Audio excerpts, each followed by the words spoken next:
Welcome digital marketers. आज के इस वीडियो में हम बात करेंगे मीडियम टेल कीवर्ड्स के बारे में। अगर आप एक एसईओ एक्सपर्ट बनना चाहते हो तो आपको प्रॉपर पता होना चाहिए टाइप्स ऑफ कीवर्ड्स के बारे में।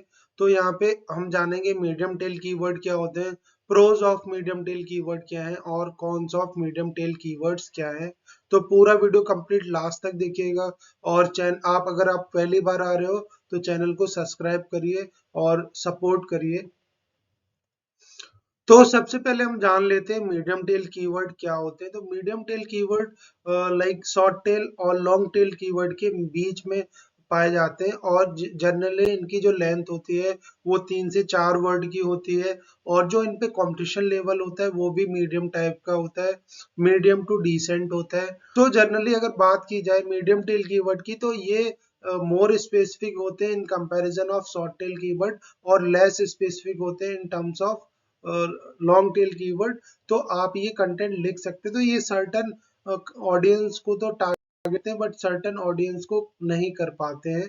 तो ये मॉडरेट लेवल का इनका सर्च वॉल्यूम होता है और जो कंपटीशन लेवल भी होता है वो काफी हाई होता है, मीडियम टू हाई होता है। तो आप इसको अपने कंटेंट में यूज कर सकते हो और काफी अच्छा ट्रैफिक गेन कर सकते हो। अब यहाँ पे हम बात कर लेते हैं pros of medium tail keyword. तो आपको मीडियम टेल कीवर्ड क्यों यूज करना चाहिए? तो जो सबसे मेन इंपॉर्टेंट रीजन है, सर्च वॉल्यूम काफी अच्छा होता है और जो आपके वेबसाइट पे ज्यादा अमाउंट में ट्रैफिक भी लाएगा और आपको है ना ज्यादा सर्च वॉल्यूम होगा तो ज्यादा आपकी ब्रांड अवेयरनेस होगी। तो ये इनमें काफी पोटेंशियल होता है attract new customer to your website.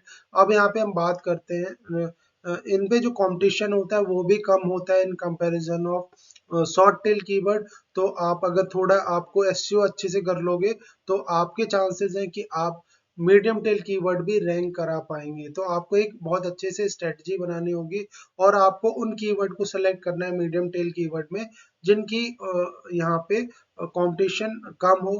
तो आप कीवर्ड डिफिकल्टी कम हो तो आप वो कीवर्ड टारगेट कर सकते हो और अपने वेबसाइट पे बहुत अच्छे से ट्रैफिक ड्राइव कर सकते हो। इसके अलावा अगर हम बात करें कि जो आपकी वेबसाइट पे विजिटर आएगा मीडियम टेल कीवर्ड पे फाइंड आउट करके वो थोड़ा टारगेटेड होगा in comparison of short tail keyword. तो आप यहाँ पे टारगेटेड ट्रैफिक भी ला सकते हो और अपनी वेबसाइट पे लीड और सेल जनरेट कर सकते हो। इसके अलावा अगर हम बात करें नेक्स्ट इंपॉर्टेंट पॉइंट की तो नेक्स्ट इंपॉर्टेंट पॉइंट है ये एक नेचुरल सजेस्टेड कंटेंट बनाते हैं बिकॉज यहाँ पे 3 से 4 वर्ड का कंटेंट कीवर्ड लेंथ होता है। तो यहाँ पे यूजर स्पेसिफिक होता है और आपकी जो ऑडियंस है वो स्पेसिफिक होती है। तो आप इजीली यहाँ पे यूज कर सकते हो इन कीवर्ड का और अपनी वेबसाइट पे टारगेटेड ट्रैफिक ला सकते हो। यहाँ पे अब हम बात करते हैं cons of medium tail keyword. तो कॉन्स क्या है? तो यहाँ पे कंपटीशन स्टिल एग्जिस्ट। तो माना कि यहाँ पे सर्च वॉल्यूम अच्छा होता है, डिसेंट होता है, बट कंपटीशन भी काफी ज्यादा होता है in comparison of long tail keyword. तो आपको ये सोच समझ के यूज करना है बिकॉज यहाँ पे कंपटीशन ज्यादा है तो आप जल्दी इसको रैंक नहीं करा पाओगे। अगर हम बात करते हैं नेक्स्ट इंपॉर्टेंट पॉइंट की तो यहाँ पे lower search volume than short tail keywords. तो जो शॉर्ट टेल कीवर्ड होता है उनके कंपैरिजन इनका जो सर्च वॉल्यूम है मीडियम टेल कीवर्ड का वो बहुत कम होता है। तो यहाँ पे आप ज्यादा ट्रैफिक गेन नहीं कर पाओगे कुछ केसेस में। अब हम बात करते हैं नेक्स्ट इंपॉर्टेंट पॉइंट की। तो नेक्स्ट इंपॉर्टेंट पॉइंट है यहाँ पे potentially higher keyword research effort. तो यहाँ पे कंपटीशन भी बहुत ज्यादा होता है और मीडियम टेल कीवर्ड है ना आपकी वेबसाइट पे ट्रैफिक तो लाएंगे बट आप ज्यादा लीड और सेल्स जनरेट नहीं कर पाएंगे।